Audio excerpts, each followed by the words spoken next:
हाँ, नमस्कार बच्चियों। हमारा कवि देव चल रहा था। कवि देव को ही आगे बढ़ाना है हमें। हमने कवि देव के बारे में पढ़ा है और उसके आगे अब हम देव के कुछ पद पढ़ेंगे। रीतिकाल के ही कवि हैं देव। और रीतिकाल की जो मैंने 3 शाखाएं तुम्हारे लिए बताई थी, रीतिकाल और रीतिकाल की 3 शाखाएं थी हमारी। रीतिबद्ध, रीति सिद्ध और रीति मुक्त, यानी ये 3 काव्यधाराएं हैं जो हमारे हिंदी साहित्य जगत में प्रवाहमान रही है। रीतिकाल की रीतिबद्ध काव्य शाखा, जिसमें रीतिकाल के कवियों का जो वर्णन है और रीति में परिपाटी में बंध करके किस प्रकार से अपना काव्य लेखन किया। एक रीति सिद्ध काव्यधारा जो हमने बिहारी के बारे में पढ़ा अभी, और रीति मुक्त काव्यधारा जो आगे आएंगे। तो ये जो देव कवि हैं रीतिबद्ध काव्य शाखा के कवि हैं। और कवि देव के बारे में हमने बहुत कुछ पढ़ लिया है। इनके बारे में हमने समझा, इनकी रचनाओं के बारे में समझा। अब हम कवि देव के बारे में आगे इनके कुछ पद पढ़ेंगे। रीतिकाल के कवि हैं, श्रृंगारिक कवि हैं। श्रृंगार के बारे में इन्होंने बहुत सारा लिखा है, लेकिन ये अपनी रचना को लिखने से पहले इन्होंने मंगलाचरण के रूप में कुछ पद लिखे हैं। यानी मंगलाचरण यानी किसी को कोई कार्य करना होता है, कोई भी कार्य को प्रारंभ करने से पहले मंगलाचरण किया जाता है। उसके शुभ मंत्रों के द्वारा अनेक प्रकार से देवी देवताओं को प्रसन्न किया जाता है, जिससे कोई कवि अपना काव्य लेखन कर रहा है तो काव्य लेखन निर्विघ्न समाप्त हो जाए, किसी प्रकार की उसमें समस्या ना आए। तो अपने कार्य की निर्विघ्न समाप्ति के लिए इन्होंने यहाँ मंगलाचरण किया है, यहाँ आराधना की है। अब देखेंगे किसकी आराधना इन्होंने की है और इन्होंने आराधना के रूप में क्या लिखा है, क्या कहा है इन्होंने। तो देखो, पहला ही पद है इनका मंगलाचरण का है। ये लिखा है मंगलाचरण और पहला पद है इनका, आदि ब्रह्म विद्या वेद कहत प्रकृति जासो जोग माया जान योगी योगिनी समाधि है। भारती भवानी भुवनेश्वरी मतंगी मात काली अन्नपूर्णा कपाली अंग आदि है। एक ती अनेक जानी जल थल में समानी अन बिन वाणी सिद्ध साधकानी साधी है। साधारण देवी जो असाधारण रूप सोई बाधा हरि वेको देव राधा अपराधी है। यानी इन्होंने मंगलाचरण के रूप में राधा की अपराधी माने आराधना की है, राधा को प्रसन्न किया है। इसका मतलब इन पर एक प्रकार से राधा वल्लभ संप्रदाय का प्रभाव। राधा वल्लभ संप्रदाय एक संप्रदाय चला है हमारा हिंदी साहित्य में, राधा वल्लभ संप्रदाय। यानी यहाँ पर राधा और वल्लभ संप्रदाय यानी विष्णु का एक भक्त थे, उन्हीं के द्वारा यह संप्रदाय चला था, जिसमें राधा की और श्री कृष्ण की आराधना की जाती है एक साथ। तो जहाँ पर पहले राधा की आराधना की जाएगी, उसके बाद में उसके जो विष्णु हैं, विष्णु के अनेकों जो अवतार हैं, उन अवतारों की यहाँ प्रशंसा की जाती है। तो इन पर राधा अपराधी है, यानी राधा वल्लभ संप्रदाय का प्रभाव पड़ता है देव पर। यानी देव कवि को राधा वल्लभ संप्रदाय में गिना जाता है। इनका संप्रदाय कौन सा माना जाता है? राधा वल्लभ संप्रदाय। तो देखो, इन्होंने अपने प्रथम पद में मंगलाचरण के रूप में कि मेरी रचना की निर्विघ्न समाप्ति हो, उसमें किसी प्रकार की कोई बाधा ना आए, कोई रुकावट ना आए, और इस रचना को पूर्ण करने के लिए इन्होंने अपने आराध्या राधा की उपासना की है। और किस रूप में की है? देखो, आदि ब्रह्म विद्या वेद कहत प्रकृति जासो जोग माया जान योगी योगिनी समाधि है। आदि ब्रह्म विद्या, आदि माने होता है जो प्रारंभ से चला आ रहा है, जो बहुत पुराने समय से चला आ रहा हो। ब्रह्म विद्या यानी ईश्वरीय विद्या, ईश्वरीय ज्ञान। ऐसा ज्ञान, परंपरागत ज्ञान जो प्राचीन समय से चला आ रहा हो, जो बहुत पूर्व समय से चला आ रहा हो, वो आदि ब्रह्म विद्या यानी ब्रह्म विद्या है, ईश्वरीय विद्या है, जो प्राचीन काल से चली आ रही है। और वेद कहत, ऐसा वेद भी कहते हैं, ऐसा वेदों में भी लिखा है। क्या लिखा है? प्रकृति जासो जोग माया। ये जो संपूर्ण प्रकृति है, जो संपूर्ण चराचर जगत है, ये प्रकृति जासो माने जिसकी, जोग माया माने एक प्रकार से होती है योग की माया, यानी योग की माया है। यानी योग होता है समाधि में लीन हो जाना, पूर्ण रूप से अपने आप में खो जाना, पूर्ण रूप से अपने आप को सरोकार करना, अपने आप के जो मन के जो विचार हैं उनसे, मन की जो भावनाएं उनसे दूर होकर के अपने आप को समाधिस्थ कर लेना, अपने आप को भगवान में लीन कर लेना। यानी वेद कहते हैं प्रकृति माने उस प्रकृति की, जासो माने जिसके लिए, योग माया माने योग की माया है। ये जो प्रकृति है, ये जो संसार है, ये योग माया है, यानी वही भगवान की ही ये शक्ति है, भगवान का ही रूप है। योग की माया है, ये जितना भी हमें जो कुछ प्रकृति में दिखता है ये सब भगवान का ही रूप है, सब भगवान के ही बनाए हुए हैं, उसी का सब कुछ ही आकार प्रकार है। जानी योगी योगनी समाधि है, जानियो माने जानिए, योगनी माने होता है जो योग करने वाली है। समाधिस्थ माने होता है अपने आप में खो जाना, अपने आप में पूर्णतः लीन हो जाना, अपने आप को भगवान की भक्ति में लगा देना, यानी पूर्ण रूप से भगवान की भक्ति करना। ये योगनी समाधि है, यानी योगनी की, यानी जो योग करने वाले हैं उनकी एक समाधि है, यही उनका एक ध्यान है, यही उनका एक मूल मंत्र है। भारती भवानी भुवनेश्वरी मतंगी मात काली अन्नपूर्णा कपाली अंग आदि है।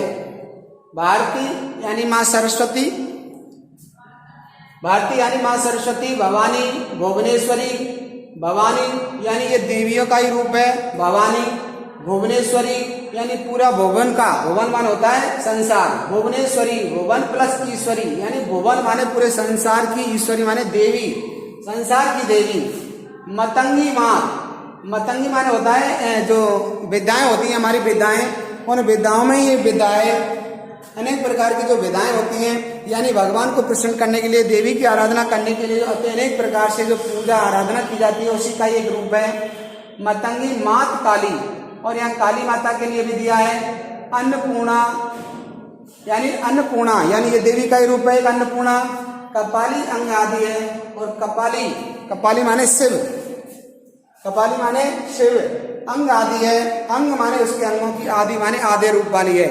जिस प्रकार से शिव जी के जो एक प्रकार से हमने तो अगर पोस्टर ही देखा है, तस्वीर है, उसमें आधा देवी का रूप है, आधा शिव जी का रूप है, इसी प्रकार से यहाँ पर बताया कपाली अंग आदि है, यानी शिव जी की जो अन्नपूर्णा, यानी एक प्रकार से जो काली माता है, जो देवी माँ है, उसका ही एक आधा रूप है। इस प्रकार से यहाँ पर स्त्रियों की प्रशंसा की गई है कि वही भवानी है, भुवनेश्वरी है, मतंगी है और वही काली है, ये सभी एक ईश्वरीय रूप है। यही एक नर के अवतार के रूप में ना होकर के भी नर के लिए इनकी बहुत आवश्यकता है। एक के अनेक जाने जल थल में समानी, यानी दिन वाणी सिद्ध साध कानी शादी है। एक के अनेक जाने हमने एक से ही अनेकों के बारे में जाना, एक के अनेक जाने यानी एक से ही अनेक जाना, यानी अनेक प्रकार से हमने ज्ञान प्राप्त किया कि सब एक के ही अनेक रूप हैं, एक ही ईश्वर है, एक ही ईश्वर के अनेकों रूप हैं, अनेकों प्रकार हैं। जल थल में समानी, जल हो चाहे थल माने स्थल हो, पृथ्वी हो, समानी माने समाई है, अनगिन वाणी, अनगिनती वाणी माने वाणियां जिनकी गिनती ना की जा सके, सिद्ध साधकानी शादी है, वही सिद्ध पुरुष है जो साधकानी शादी है, जो अपने साधना के द्वारा शादी माने अपने कार्यों को साधते हैं, अपने कार्यों को पूर्ण करते हैं। यानी चाहे जल हो चाहे थल हो, यही सब ईश्वर का एक रूप है, एक के अनेक, यानी एक के ही अनेक रूप है, और वही जल थल में समाये। एक के अनेक जानी यानी एक से ही अनेक हैं, एक के ही अनेक रूप हैं, जल थल में समानी, और जल और थल यानी चाहे जल हो चाहे थल माने स्थल हो, पृथ्वी हो, सभी में वही समाये है। सिद्ध साधकानी शादी है, चाहे अनगिन वाणी, अनगिनती वाणियां हैं, लोग अनगिनती उनके बारे में विचार रखते हैं, अनेक लोग अपने अपने विचार रखते हैं। अनगिन वाणी सिद्ध साधकानी शादी है, सिद्ध पुरुष होते हैं जो अपनी साधना के द्वारा इन सभी रूपों को साधते हैं, वो भगवान के बारे में ज्ञान प्राप्त करते हैं। साधारण देवी जो असाधारण रूप सोई, एक साधारण देवी है जिसका रूप कैसा है, असाधारण रूप सोई, सोई माने उसका साधारण देवी है लेकिन उसका रूप कैसा है, असाधारण है। देखने में देवी साधारण है लेकिन रूप कैसा है उसका, असाधारण। बाधा हरवे कुंदेव, देव कवि जी कह रहे हैं मेरी बाधाओं को हरवे माने हरने के लिए, दूर करने के लिए राधा अपराधी है, मैं राधा की अपराधी माने आराधना करता हूँ, उनकी उपासना करता हूँ, उनकी पूजा करता हूँ कि वो किसी प्रकार से भी मेरी जो रचनाएं उसमें बाधाएं ना आए, उनमें किसी प्रकार की कोई रुकावट ना आए। ऐसे कवि देव यहाँ राधा की आराधना करते हैं। यानी मंगलाचरण के रूप में कवि देव ने अपनी जो रचना है उस रचना को पूर्ण करने के लिए यहाँ पर अनेक प्रकार से देवी देवताओं का गुणगान किया है और अंत में जाकर राधा की उपासना की है। और ये सब जो आदि ब्रह्म विद्या प्रकृति दर्शन जो माया जानी हो योग में समाती है, यानी आदि ब्रह्म विद्या जो लंबे समय से जो ब्रह्म विद्या ईश्वरीय विद्या है, ईश्वरीय विद्या का जो ज्ञान है, ईश्वरीय जो तत्व है उन सब के बारे में जानना, प्रकृति के बारे में जानना, ये सब योग माया है, सब उसी ईश्वर की माया है, सब ईश्वर का ही रूप है। और जितने भी है भारती है, सरस्वती है, माँ सरस्वती है, भवानी है, और जो अनेक प्रकार के जैसे हमारी काली माँ है, अन्नपूर्णा है, ये कपाली माने शिव है, इनका भी एक अर्ध रूप में जो दिखाई देता है, ये सब ईश्वरीय ही रूप हैं, सब एक ही ईश्वर के समाहित रूप हैं। इनके अनेक प्रकार से इनके नामकरण किए गए हैं और एक से अनेक यानी एक से ही अनेक रूप हैं, चाहे जल हो, चाहे थल हो, स्थल हो, चाहे जल हो, चाहे धरती हो, सब जगह यही एक ही रूप समाया हुआ है, इनसे बाहर कुछ भी नहीं है। सिद्ध लोग जो हैं अपनी साधना के द्वारा उन्हीं सब रूपों को साधने का प्रयास करते हैं, उन सब रूपों पर एक प्रकार से अपना अधिकार जमाते हैं, अर्थात सबको ही ईश्वरीय रूप मान करके चलते हैं। और साधारण से जो रूप हैं यहाँ पर राधा के लिए कहा है, जो साधारण देवी के रूप में चित्रित की गई है, दिखाई गई है, लेकिन उसका रूप बड़ा असाधारण है, अर्थात वही संसार का भरण पोषण करने वाली है। ऐसी राधा से यहाँ कवि देव आराधना करते हैं कि तुम मेरी रचना को किसी भी प्रकार से मेरी बाधाओं को हरो, उनको दूर करो और मेरी रचना को पूर्ण करने में तुम किसी भी प्रकार से जो बाधाएं आए, जो कष्ट आए, उनका निवारण करो। अब देखो ऋतु वर्णन, अगला पद दे रखा है इन्होंने ऋतु वर्णन, यानी जो हमारी ऋतु हैं उन ऋतुओं का वर्णन किया है। जैसे हमारी 6 ऋतुएं होती हैं, मूल रूप से 6 ऋतुएं वर्णन होती हैं। अनेक ऋतुओं में अनेक प्रकार से जो यहाँ पर इन्होंने ऋतु में जो वर्णन किया है उस ऋतु वर्णन में ये उन्होंने बताया। एक प्रकार से यह श्रृंगार का ही पद माना जाएगा, यानी जो विशेष प्रकार से बनानी नायक और नायिका होती हैं, जो एक प्रकार से जिनका बिछड़ना हो जाता है, प्रेमी प्रेमिका का एक प्रकार से विछड़न होता है, उस समय उनकी कैसी मनोदशा होती है, कैसे उनके हाव भाव होते हैं, किस प्रकार से अपना जीवन यापन करते हैं, उन सब का भी यहाँ वर्णन किया है। तो जैसी जैसी ऋतु होती है उनका कैसा कैसा उन पर प्रभाव पड़ता है, इनका भी इन्होंने वर्णन किया है। तो देखो, जागी ना जुन्हाई ज्वाल लागी है मनोभव की, लोक तीनों हियो हिर हिर है रत है, बारी पर परे जल जात जात जर बर, बार दीते बाड़व अनल पस रत है, धर नीते लाई झर छूटी नव जाई कहे, देव जाही जोवत जगत हूँ जरत है, तारे अनगारे ऐसे चमकत चहूं और, बैरू विदु मंडल भगु को सौ परत है। किस प्रकार से यहाँ जो ब्रह्मणी युवक युवतियां हैं उनका यहाँ पर वर्णन किया है। तो देखो, जागी ना जुनाही ज्वाल लागी है मनोभव की, जागी ना जुनाही ज्वाल लागी है मनोभव की। जागी माने जागृत नहीं हुई है, उद्दीप्त नहीं हुई है, प्रकट नहीं हुई है। क्या नया माने नहीं, जुनाही, जुनाही माने होती है चांदनी, चांदनी चंद्रमा की चांदनी जुनाही। ज्वाल लागी है मनोभव की, ज्वाल माने ज्वाला आग, लागी माने लगी है, मनोभव की माने काम, मनोभव मान होता है काम की ज्वाला, कामदेव की ज्वाला। यानी एक प्रकार से यहाँ स्त्री का पुरुष के प्रति अनुरक्ति का भाव जागृत हुआ है। जागी ना जुनाई यानी कोई चंद्रमा की चांदनी नहीं है, लेकिन फिर भी मनोभव की ज्वाला लगी है, यानी काम की ज्वाला, काम की आग लगी हुई है। यानी वास्तविक आग नहीं है, बल्कि शरीर में ही अपने अंदर ही एक ज्वाला लगी है, आग लगी है। जो कौन सी ज्वाला है? मनोभव की ज्वाला है, काम की ज्वाला है। लोग तीनों यो हीर हीर है रते, और लोग तीनों यानी तीनों लोग यानी पाताल आकाश और पृथ्वी तीनों लोकों में यो हीर हीर है रते। यो माने हृदय, हीर हीर हीर हीर माने घेर घेर करके, घेर घेर करके लाना, समेट समेट करके लाना, एक जगह पर एकत्रित करना, ध्यान को एकाग्रचित करना। तीनों लोकों में यहाँ पर गृहिणी युवक युवतियों का जो हृदय है वो हृदय घूम रहा है, मन घूम रहा है, अर्थात उनका मन एकाग्रचित नहीं है, उनका ध्यान भटक रहा है। हैरत है माने भटक रहा है, चारों तरफ घूम रहा है। तीनों लोकों में गृहिणी युवक युवतियां का जो तड़पन है वो तीनों लोकों में उनका ध्यान भटका हुआ है, अर्थात उनका ध्यान एकाग्रचित नहीं है। कभी उनका ध्यान किसी चीज पर जाता है, कभी किसी चीज पर जाता है, लेकिन पूर्ण रूप से उनका एकाग्रचित मन नहीं है। और क्या कहना देखो, बारी पर परे जल जात जात जरवर, बार दिते बाड़व अनल पसरत है। बारी पर माने पानी पर, बारी माने पानी पर, बारी माने पानी, पर माने पर, बारी पर माने पानी पर, जल पर, परे माने पड़े हैं जल जात, जल जात माने जल में, जात माने जन्म लेने वाले, जल में उत्पन्न होने वाले, अर्थात कमल। किसके लिए दिया है? कमल पुष्प के लिए दिया है। जात जरवर, जात यानी जल जात, जात यानी जल जात माने कमल पड़े हैं, लेकिन जरवर वो जले जा रहे हैं, वो बर माने भरे जा रहे हैं, अर्थात उनमें आग लग गई है।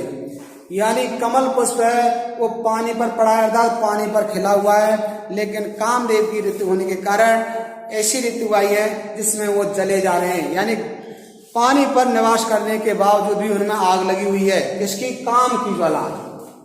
बार दीते बाड़व अनल बसरत है, और बार दीते बाड़व, बारदी माने होता है समुद्र, बारदी माने समुद्र में, बाड़व माने होती है समुद्र की अग्नि, बड़वानल समुद्र में लगने वाली आग, अर्थात समुद्र की अग्नि पानी में लगने वाली आग, अनल पसरत है।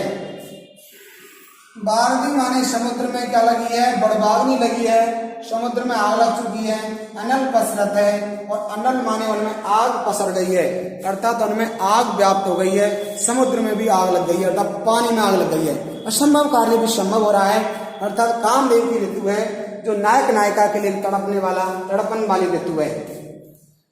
धरनी ते लाई झर छुटी नव जायज कहे, धरनी माने धरती से, धरती ने, धरनी ते माने धरती से, लाई झर, लाई माने होती है आग, आग की लपटें, झर झर माने एक प्रकार से लगातार, झर माने इस प्रकार से झर लगते हैं, यानी पानी निरंतर बरसता है, यहाँ भी आग के झर हैं। लाई झर माने आग की लपटें जो निरंतर जल रही हैं, और वो कहाँ तक पहुंची हैं? छूटी नभ जाए कहें, वो आग की लपटें वहां तक छूट गई हैं। नभ माने आकाश तक, आकाश तक व्याप्त हो गई है, अर्थात धरती में भी आग लगी हुई है, चाहे कोई धरती में रहने वाला प्राणी हो, चाहे जल में रहने वाला प्राणी हो, सब में कामदेव की ऋतु व्याप्त हो गई है। सब लोग एक दूसरे से मिलना चाहते हैं, सब लोग प्रेमी प्रेम का एक दूसरे से मिलने की उत्कंठा लिए हुए हैं। देव जाए जोवत जगत हूँ जरत है, देव कवि जी कह रहे जाए जोवत जगत जरत है। जोवत माने हम देख रहे हैं, जाए माने जिसमें, जगत हूँ जगत है, जगत माने पूरा संसार, जरत माने जल रहा है।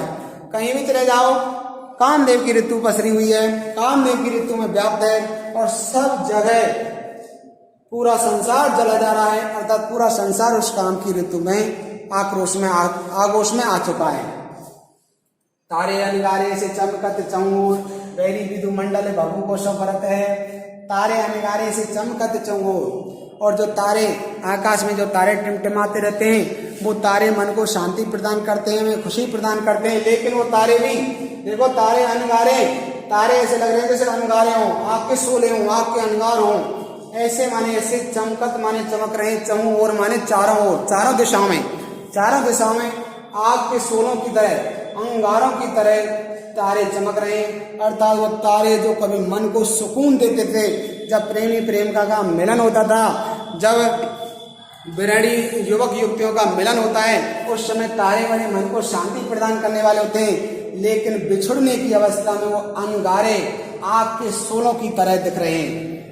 बैरी विदु मंडल भभु को सफरत है, और बैरी, बैरी माने शत्रु, बैरी माने शत्रु, विदु मंडल यानी पूरा विदु मंडल यानी आकाश मंडल में, विदु मंडल यानी आकाश मंडल में भभू कौशो व्रत है। भभू कौशो माने भभू का माना होता है एक साथ आग का प्रदीप्त हो जाना, एक साथ आग का लग जाना। व्रत है माने जल रहा है। बैरी और यहाँ बैरी किसके लिए दिया है? एक प्रकार चंद्रमा के लिए। चंद्रमा जिसकी चांदनी बड़ी अच्छी लगती है, बड़ी सौम्य लगती है, बड़ी सुंदर लगती है, जो मन को शांति प्रदान करने वाली होती है। लेकिन प्रेमी और प्रेमिकाओं के बिछड़ने के बाद में यही चंद्रमा बैरी बन जाता है, दुश्मन बन जाता है और ऐसा लगता है विदु मंडल माने आकाश मंडल में, आकाश लोक में भभू को सवरत है, जाने भभू का जल रहा हो यानी आग जल रही हो, यानी वो चंद्रमा भी आग के गोले के समान नजर आता है। इस प्रकार से यहाँ ऋतु वर्णन में यहाँ कवि देव ने प्रेमी और प्रेमिका जो एक दूसरे से बिछड़ चुके हैं और बिछड़ने की अवस्था में उनके लिए चाहे चंद्रमा की चांदनी हो, चाहे तीनों लोग हो, चाहे आकाश लोक हो, धरती लोक हो, पाताल लोक हो, कहीं भी हो, यानी प्रेमी और प्रेमिका के बिछड़ने पर उनका कहीं भी इनको शांति नहीं मिलती और चारों तरफ ऐसे लगता है जाने की चारों तरफ आग लगी है, यानी समुद्र में भी आग लगती है। जो चंद्रात है, जो कमल है, वो पानी में रहता है लेकिन उसमें भी उन्हें आग लगी हुई दिखाई देती है, अर्थात कमल पुष्प भी उन्हें अच्छा नहीं लगता और पूरे ऐसे लगता है जैसे धरती में आग लग गई हो और उस आग की लपटें आकाश तक व्याप्त हो गई हों। और जो तारे टिमटिमाते रहते हैं, मन को सुकून देने वाले होते हैं, आनंदित करने वाले होते हैं, वो तारे अच्छे नहीं लगते। और चंद्रमा जो उसकी चंद्रमा की चांदनी में सभी लोग स्नान करते हैं, सभी लोग उसका आनंद लेते हैं, वो एक प्रकार से प्रेमी और प्रेमिका को वो ऐसे लगता है जैसे कि कोई आग का गोला हो। इस प्रकार से यहाँ प्रेमी और प्रेमिका की विरह अवस्था का मानव वर्णन किया है। धन्यवाद बच्चों।